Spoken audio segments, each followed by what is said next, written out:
आज आपण सोप्या पद्धतीची मुळ्याची भाजी करणार आहोत। त्यासाठी मी 2 मीडियम आकाराचे मुळे खिसणीने खिसून घेतलेत आणि इथे आपण 2 चमचे मुगाची डाळ 15 मिनिटं गरम पाण्यात भिजत घातली होती। 5 मिरच्या घेतल्यात, 5 लसूण घेतलेत।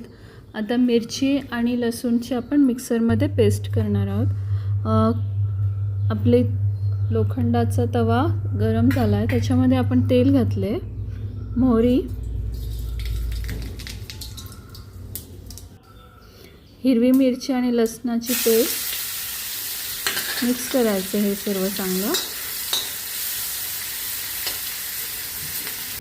हळद, हाफ टीस्पूनच हळद घातली आहे। 1 टीस्पून सेंद्रिय मीठ घातलं मी, तर पिंक सॉल्ट। आणि आता मुळा घालायचा आणि हे चांगलं मिक्स करायचं।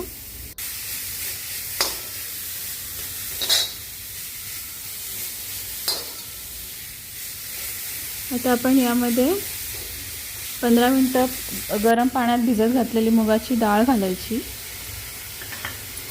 मिक्स करायचं चांगलं।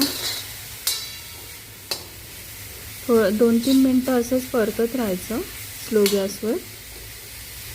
आणि आता आपण यावर डिश ठेवणार आहोत। त्याआधी मी पाणी घालते थोडंसं त्याच्यामध्ये।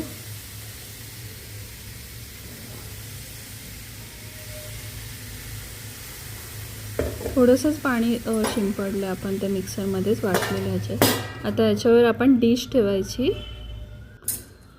आणि एक 5 मिनिटं चांगली स्टीम आल्यानंतर मी डिश काढली आहे। पहा, मध्ये मध्ये मी ढवळत होते, त्याच्यामुळे ते खाली लागत नाही आणि आपली मस्त मुळ्याची भाजी रेडी झाली।